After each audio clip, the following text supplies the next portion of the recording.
Hello everyone, তোমাদের সাথে একটা বিষয় শেয়ার করব আজকে। দেখো, আমার মেয়ের দাঁতগুলো হচ্ছে একেবারে অবাধ্য দাঁত।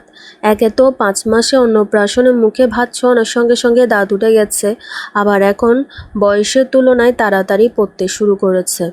সামান্য একদিন আগে একটা দাঁত নড়ছিল, পরের দিন আরেকটা দাঁত নড়া শুরু করেছে। আমি ভাবলাম এখন তো মাত্র নড়া শুরু করেছে, এখন ফেললে ব্যথা পাবে, একটু ভালো করে নড়ুক, 3-4 দিন পর ডাক্তারকে দেখাবো। ওমা, দাঁত বাবাজিরা তো তারা কিসের, একদিন পরে দেখি দাঁতটা নিচে দিয়ে উঠে আসছে।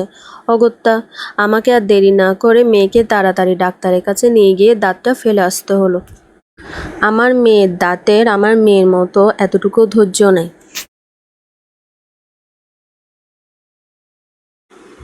এই পচামি, মুখ বন্ধ করো। শেষ পর্যন্ত ডাক্তার দাঁত দুটো দেখে বলল, যেহেতু নিচে দাঁত উঠে যাচ্ছে, এখন ফেলে দেওয়াই ভালো।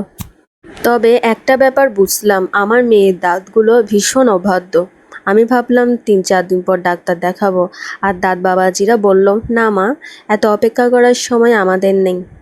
একদিন নড়ল, পরের দিনই আমাকে ডাক্তার পর্যন্ত দৌড় করিয়ে ছাড়লো। 2 দাঁত বাবাজিকে বিদায় দিয়ে এবার নতুন দাঁতের অপেক্ষা করা আর কি। আহারে, আমার ছোট্ট মেয়েটার সব দুধের দাঁত পড়ে যাচ্ছে, আর আমার মেয়েটা ধীরে ধীরে বড় হয়ে যাচ্ছে।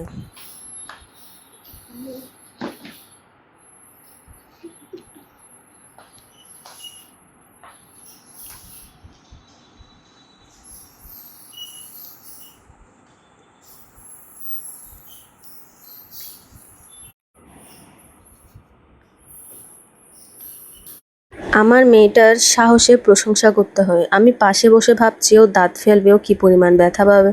আর ও দেখুন, ওর মধ্যে ভয়ের লেশটুকুও নেই। দেখি না, ই করো।